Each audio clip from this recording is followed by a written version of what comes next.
makikita natin, no? Yan na yung update niya. So wala tayong makakakulitan, pero ayan, oh, tibay na. So ang ganda nito pag natapos na. Tapos dito sa gilid ayan yung magiging itsura nya. Tapos yung bubong dito pa ganyan.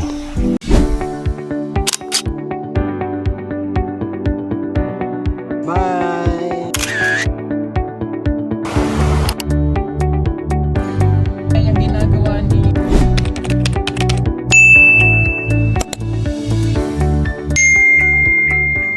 Magandang araw po mga ka-people, mga kababayan. Magandang buhay po sa lahat. At yan, kanina po ay nagpunta tayo sa ating bukirin. Nagpahinga sandali, tapos dumiretso tayo dito sa farmhouse ng Pugong Biyahero. Farmhouse ni Sir Paul, mga kababayan, upang i-update natin ang mga nagawa na dito, kung ano na yung itsura ng A-house na pinagawa ni Sir Paul, mga kababayan. At yung fish pond din, yung kapaligiran dito, i-update natin, mga kababayan. At samahan nyo po ako ngayong araw na i-update o tingnan kung ano na yung mga nagawa sa A-house. Tara po, let's go. Ayan, so nandito na tayo, mga kababayan. At yung mga tinanim dito ni Junjun at Melvin, tingnan nyo po. Bago lang kasi, so hindi pa natin nakita na nagdahon siya. Pero yung fish pond dito is kulang na lang po ay isda. Ayan, oh.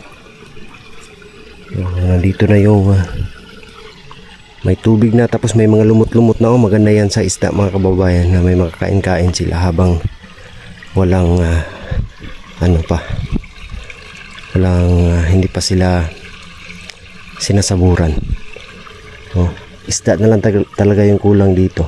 Tapos yung tinabasa namin, kita talaga natin na malinis na. Oh, namatay na yung damo. Bago natin i-update yung A-house, at dito muna tayo sa magiging tahanan sa magbabantay dito po, mga kababayan. So ito yung may ano na siya, oh. Meron na siyang filing na hollow blocks. So kulang na lang nito is tatambakan. Tambakan to, oh, may mga bato na nga, oh. Tambakan po ito para i-flooring. Sinadya po kasi ito na iangat po, mga kababayan. Depensa na rin baka sa tubig or baka magbaha dito po, mga kababayan. At yung tinabasa namin, ayan na, oh. Malinis na. So kulang na lang ay iligpitin tong mga damo, or anuhin na lang dito. Pwede sunugin or paano na lang, palanta na lang. So tuyong-tuyo na po. Napakalinis, tapos nilagyan ng linsa, oh. May lubid tayong nakita.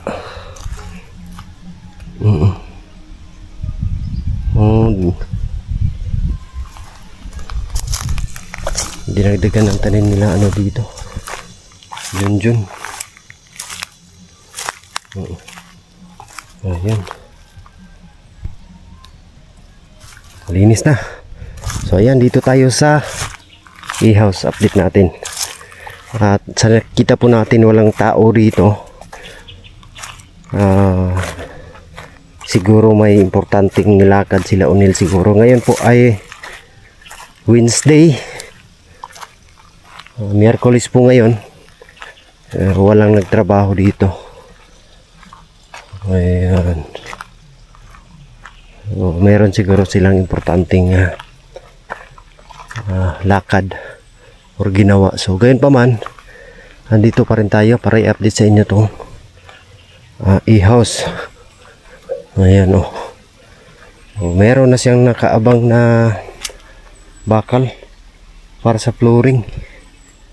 So nakatambak na rin, so kulang na lang ay simentuhin. Tapos yung planong nakaraang pagpunta namin dito, yung extension ay ayan na. Ito na yung extension ng gagawin para sa kusina, lababo. Tapos dito ay CR para sa labas po ito, para kung may mga bisita dito yung CR isa. Tapos lalagyan din to ng isa pa dito siguro sa loob.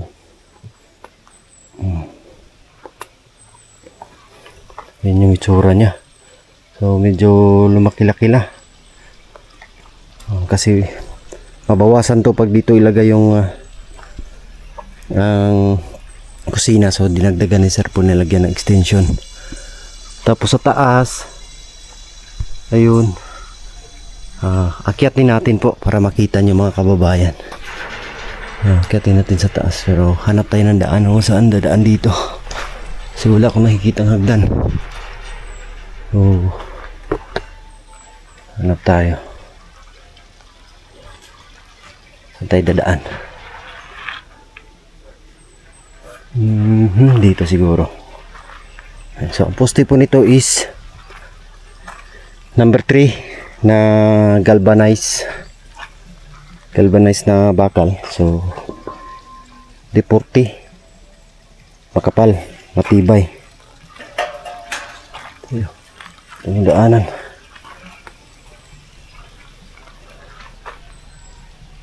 Saan? Ay, daan ito.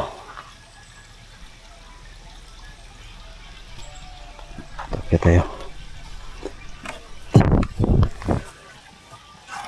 Huwag bumali ha. Yan. Okay. Ayan, review natin tibay naman yung pagka-welding. So ito yung itsura sa taas.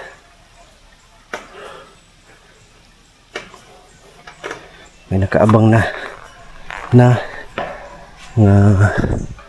rectangular. Oh, taas dito. Oh, pag dito ka nakatambay sa taas, ang tignan sa baba. Ayan. Yung itsura. So wala pang bubong dito na side. At dito, sahig, kulang ng sahig. Oh, ganda ng e-house. Oh. Yung e-house. Oh.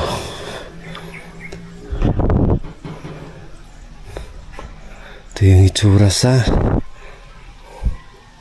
taas. Oh, medyo malawak din. Pwede dito tulugan. Tapos makita natin na may open space dito or bakante. Kasi dito po ilalagay yung hagdanan pababa. Ayan yung tsura ng e-house. Ayan, at sayang lang wala sila unil ngayon. Wala tayong kakulitan. Pero ayan oh, tibay. Halos di siya maalog. Tibay siya. Diyan magiging terrace yan dyan po mga kababayan. Ito yung magiging kwarto. Diyan magiging terrace na. So ang ganda nito pag natapos na. Natapos to, ang ganda na. Nakaikya tayo dito. Tanaw natin dito po yung kapaligiran at yung fish pond.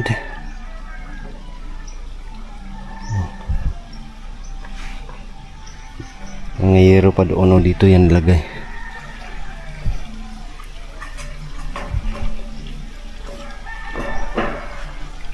Dito pag makatambay ka dito, tanaw natin dyan. Tapos dito lagyan to ng railings pa ganyan.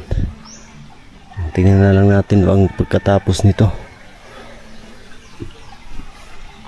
Pwede ka dito mga wilo, tapon mo lang yung kawil mo pag mayroon na siyang isda dyan. May tsura.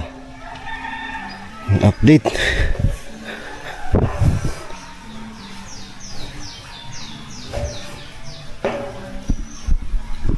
Katakot dito, wala pa tayong maapakan na maayos.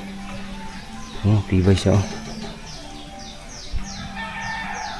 So hindi pa tapos yung pagbubong. May nagkita pa tayong hindi na screw.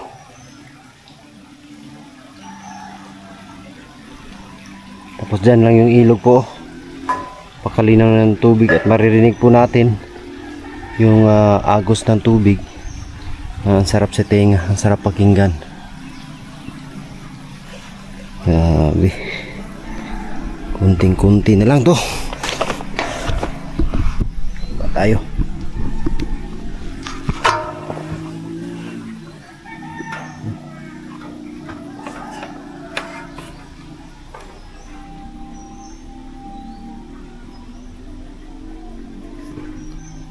Yung itsura sa baba. Tapos dito sa gilid, ayan yung maging itsura nya. Tapos yung bubong dito pa ganyan. Dito pa ganyan naman. Kunting-kunti na lang.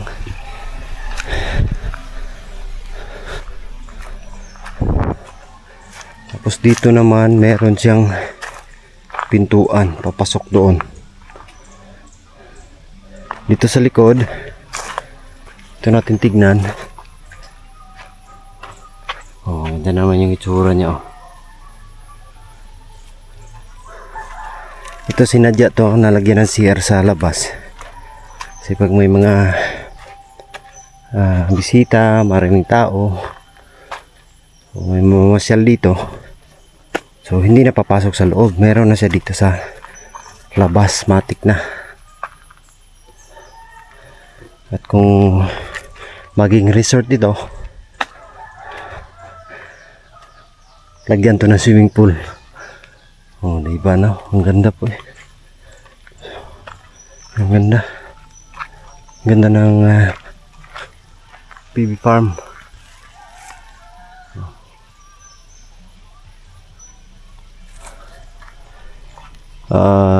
Yung ano niya, yung iniisip ko na yung resulta niya, ay nagagandahan na po ako. Pag matapos to, talagang maganda to. Tapos naka-elevate po ito kasi para depensa na rin sa tubig, just in case na malakas yung ulan, so naka-elevate siya. Tapos dito naman yung tinatambay-tambayan namin. Pupunta kami rito kasi hindi pa tapos dyan. Dito dito sa gilid may tubig. Napakalinaw po ng tubig dito.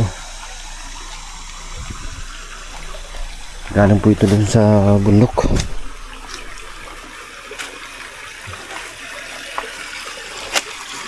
So, may falls. Ito po yung galing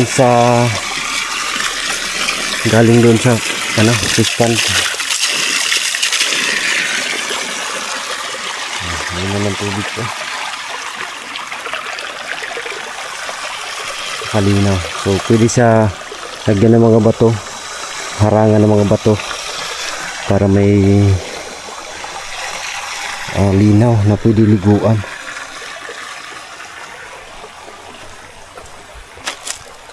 So ito yung pinaka reason ni Sir Paul dito na gustong gusto niya rito kasi malapit sa ilog. Maririnig daw niya yung agos ng tubig is sobrang nakaka-relax. Marirelax si Sir Paul po mga kababayan. Kaya pag every Sabado pag nandito si Sir Paul is pumapasel-pasel talaga kami dito.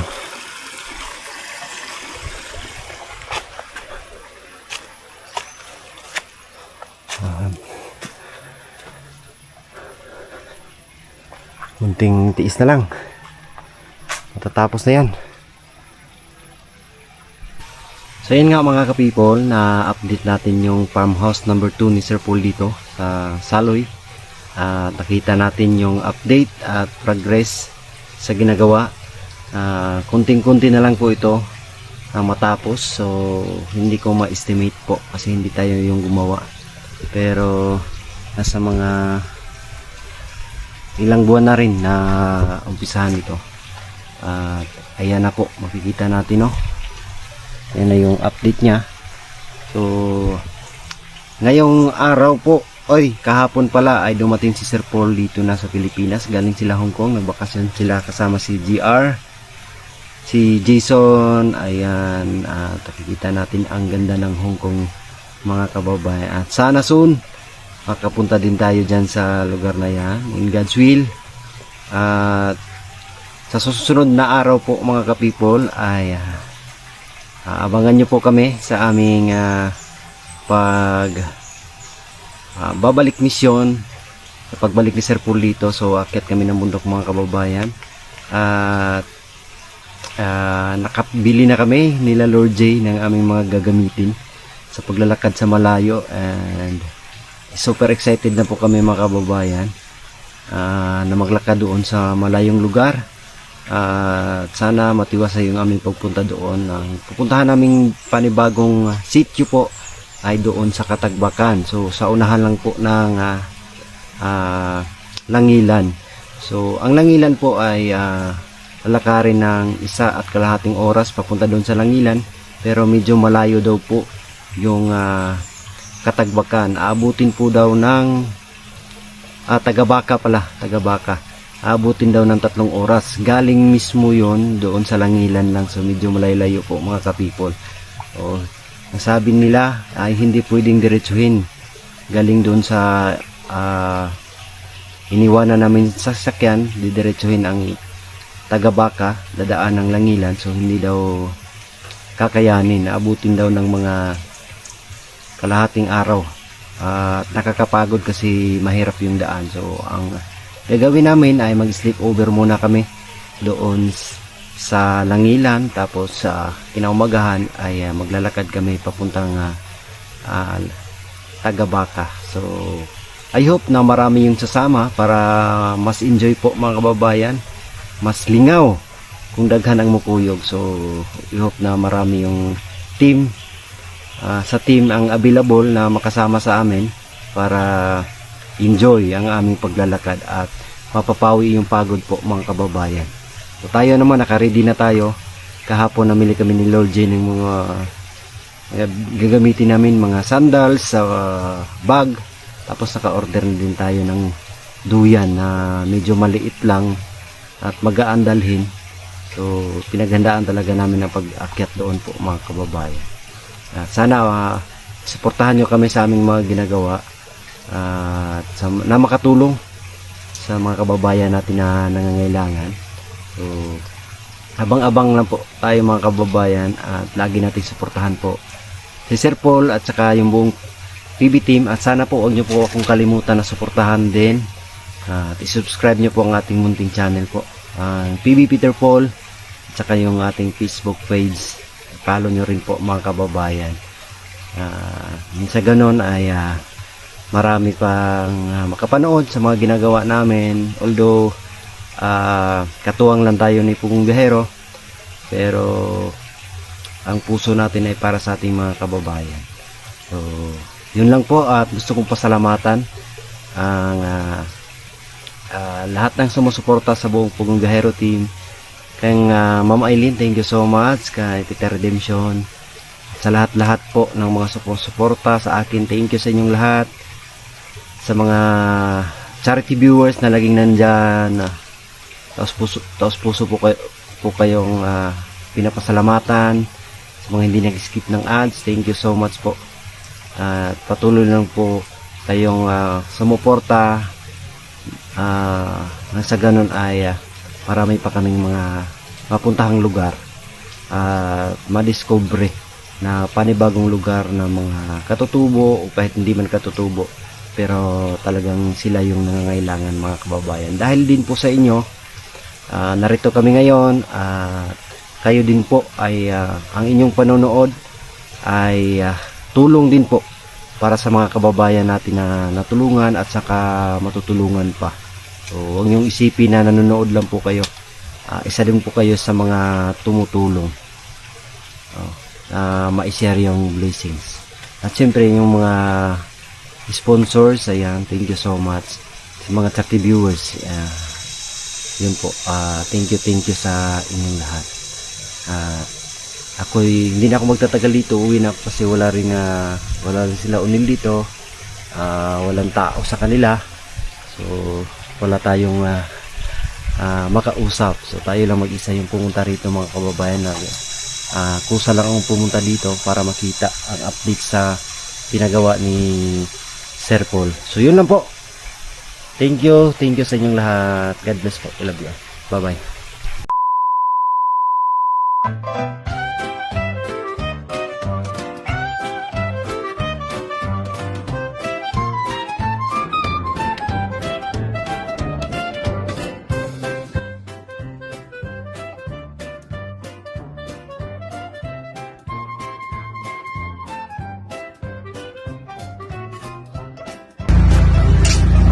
Mare, bakit parang problemado ka? Eh, paano ba naman, Mari? Ang laki ng bill ko sa kuryente. O bakit, Mare? Magkano ba? Eh, paano ba naman? Dating 2,000, ngayon 4,700 na. Ikaw, Mari, bakit parang hindi ka problemado? Eh kasi, Mare, ang baba ng bill ko sa kuryente. Oh, talaga? Magkano ba sa'yo? Alam mo ba na 1,000 lang ang binabayaran ko kada buwan? Ha? Paano nangyari yun?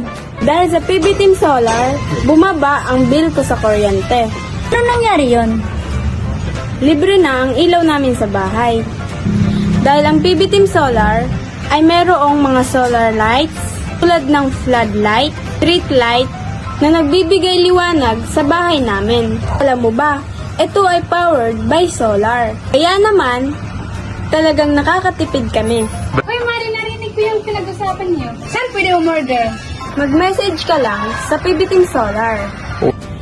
Isang paalala lang po na mag-message po kayo sa legit at tamang page. Ang PB Team Solar, roon pong 129,000 followers. At nandito po sa inyong screen ang mga pwedeng tawagan na tao at mga contact number nila. Muli, maraming salamat po sa inyo.